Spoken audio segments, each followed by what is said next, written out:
Now Dinah, the daughter Leah had borne to Jacob, went out to visit the women of the land. When Shechem son of Hamor the Hivite, the ruler of that area, saw her, he took her and raped her. His heart was drawn to Dinah daughter of Jacob. He loved the young woman and spoke tenderly to her. And Shechem said to his father Hamor, "Get me this girl as my wife."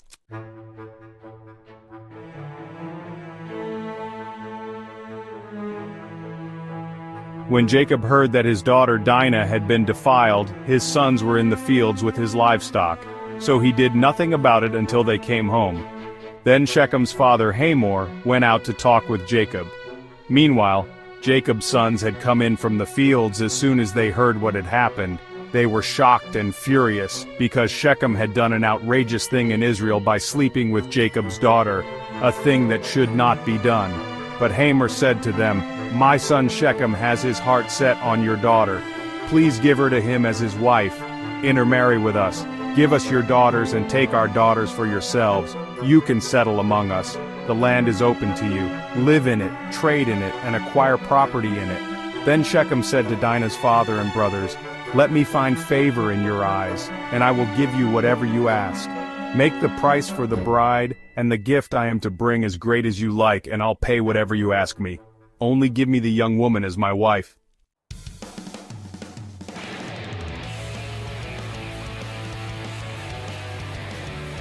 Because their sister Dinah had been defiled, Jacob's sons replied deceitfully as they spoke to Shechem and his father Hamor.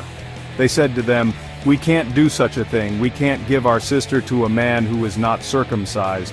That would be a disgrace to us. We will enter into an agreement with you on one condition only, that you become like us by circumcising all your males. Then we will give you our daughters and take your daughters for ourselves. We'll settle among you and become one people with you. But if you will not agree to be circumcised, we'll take our sister and go."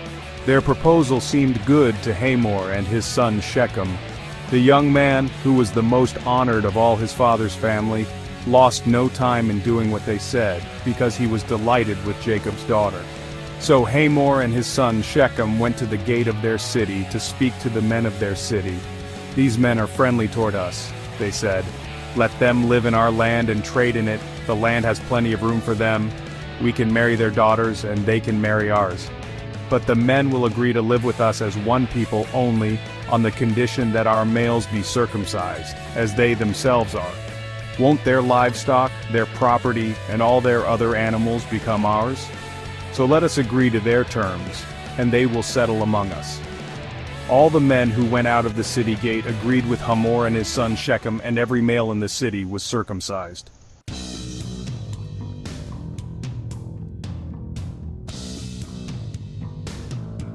Three days later, while all of them were still in pain, two of Jacob's sons, Simeon and Levi, Dinah's brothers, took their swords and attacked the unsuspecting city, killing every male.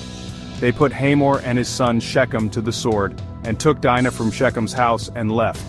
The sons of Jacob came upon the dead bodies and looted the city where their sister had been defiled.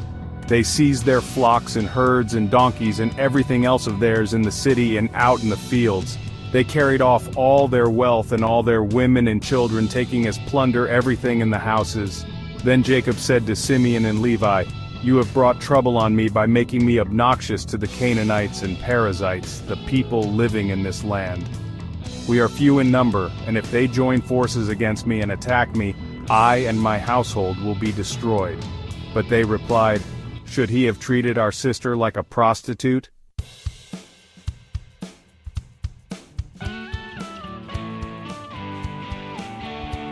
Then God said to Jacob, "Go up to Bethel and settle there, and build an altar there to God, who appeared to you when you were fleeing from your brother Esau." So Jacob said to his household and to all who were with him, "Get rid of the foreign gods you have with you, and purify yourselves and change your clothes. Then come, let us go up to Bethel, where I will build an altar to God, who answered me in the day of my distress, and who has been with me wherever I have gone." So they gave Jacob all the foreign gods they had and the rings in their ears. And Jacob buried them under the oak at Shechem. Then they set out, and the terror of God fell on the towns all around them, so that no one pursued them. Jacob and all the people with him came to Luz, that is Bethel, in the land of Canaan. There he built an altar, and he called the place El Bethel, because it was there that God revealed himself to him when he was fleeing from his brother.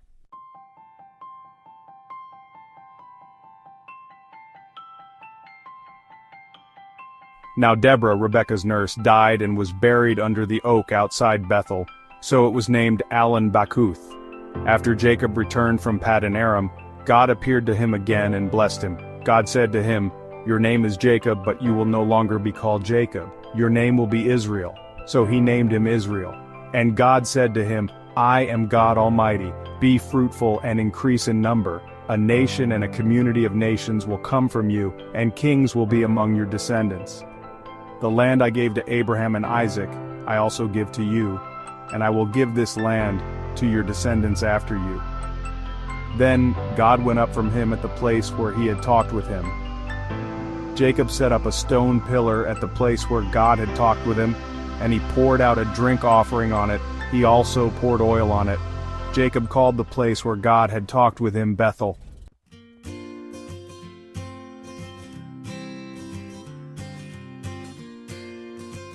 Then they moved on from Bethel. While they were still some distance from Ephrath, Rachel began to give birth and had great difficulty. And as she was having great difficulty in childbirth, the midwife said to her, "Don't despair, for you have another son." As she breathed her last, for she was dying, she named her son Ben-Oni, but his father named him Benjamin. So Rachel died and was buried on the way to Ephrath, that is, Bethlehem. Over her tomb, Jacob set up a pillar, and to this day that pillar marks Rachel's tomb. Israel moved on again and pitched his tent beyond Migdal Eder. While Israel was living in that region, Reuben went in and slept with his father's concubine Bilhah, and Israel heard of it. Jacob had 12 sons, the sons of Leah, Reuben, the firstborn of Jacob, Simeon, Levi, Judah, Issachar, and Zebulun, the sons of Rachel, Joseph, and Benjamin, the sons of Rachel's servant Bilhah, Dan, and Naphtali, the sons of Leah's servant Zilpah, Gad, and Asher. These were the sons of Jacob, who were born to him in Paddan Aram. Jacob came home to his father Isaac in Mamre, near Kiriath Arba, that is Hebron, where Abraham and Isaac had stayed. Isaac lived 180 years, then he breathed his last and died and was gathered to his people, old and full of years, and his sons Esau and Jacob buried him.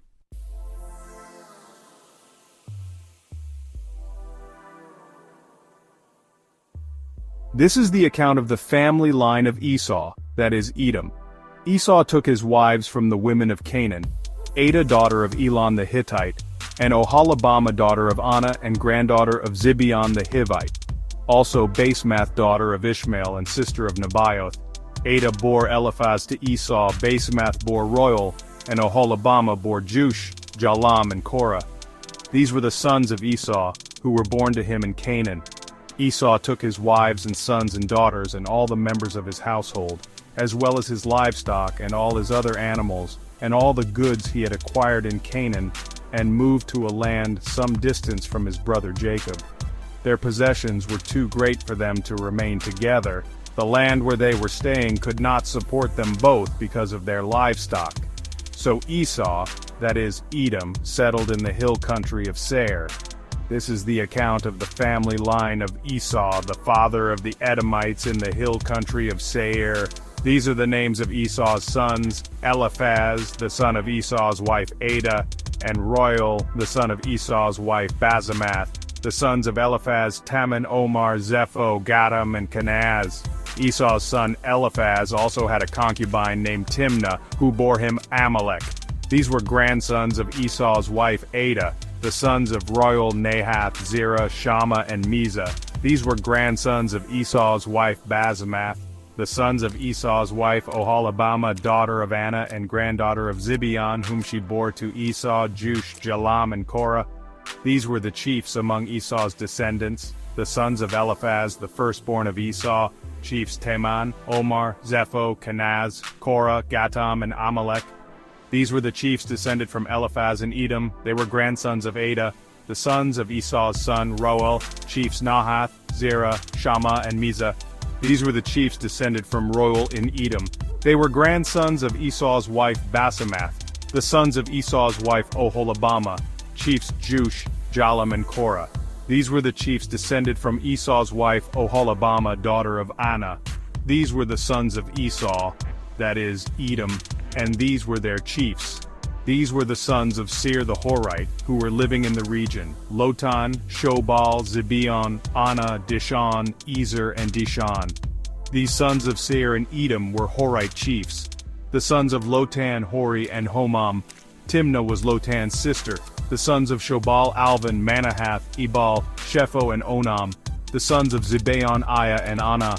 This is the Anah who discovered the hot springs in the desert while he was grazing the donkeys of his father Zibeon. The children of Anah, Dishon, and Oholibamah, daughter of Anah. The sons of Dishon, Hemdan, Eshban, Ithran, and Karen. The sons of Ezer, Bilhan, Zavan, and Akan. The sons of Dishon, Uz, and Aaron. These were the Horite chiefs: Lotan, Shobal, Zibeon, Anah, Dishon, Ezer, and Dishon. These were the Horite chiefs according to their divisions in the land of Seir. These were the kings who reigned in Edom before any Israelite king reigned. Bela son of Beor became king of Edom. His city was named Dinhaba. When Bela died, Jobab son of Zerah from Basra succeeded him as king. When Jobab died, Husham from the land of the Temanites succeeded him as king. When Husham died, Hadad son of Bedad, who defeated Midian in the country of Moab, succeeded him as king. His city was named Avith. When Hadad died, Samlah from Masrekah succeeded him as king. When Samlah died, Shaul from Rehoboth on the river succeeded him as king. When Shaul died, Baal-Hanan son of Akbor succeeded him as king. When Baal-Hanan son of Akbor died, Hadad succeeded him as king. His city was named Pau, and his wife's name was Mehetabel, daughter of Matred, the daughter of Mezahab. These were the chiefs descended from Esau by name according to their clans and regions: Timnah, Alva, Jetheth, Oholibamah, Elah, Pinon, Kenaz, Teman, Mibzar, Magdiel, and Iram. These were the chiefs of Edom according to their settlements in the land they occupied. This is the family line of Esau, the father of the Edomites.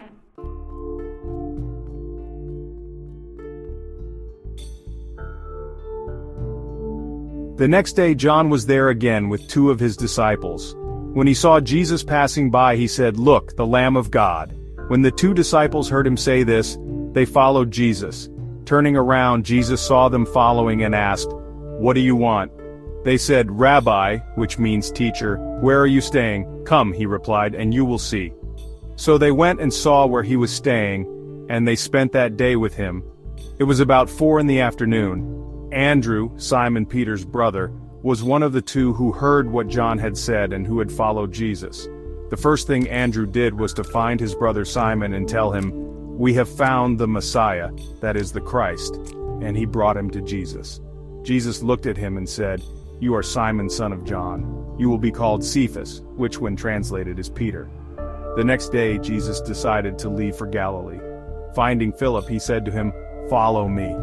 Philip, like Andrew and Peter, was from the town of Bethsaida. Philip found Nathanael and told him, "We have found the one Moses wrote about in the law, and about whom the prophets also wrote, Jesus of Nazareth, the son of Joseph." "Nazareth! Can anything good come from there?" Nathanael asked. "Come and see," said Philip. When Jesus saw Nathanael approaching, he said of him, "Here truly is an Israelite in whom there is no deceit."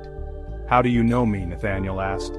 Jesus answered, "I saw you while you were still under the fig tree before Philip called you." Then Nathanael declared, "Rabbi, you are the Son of God. You are the King of Israel." Jesus said, "You believe because I told you I saw you under the fig tree. You will see greater things than that." He then added, "Very truly I tell you, you will see heaven open, and the angels of God ascending and descending on the Son of Man."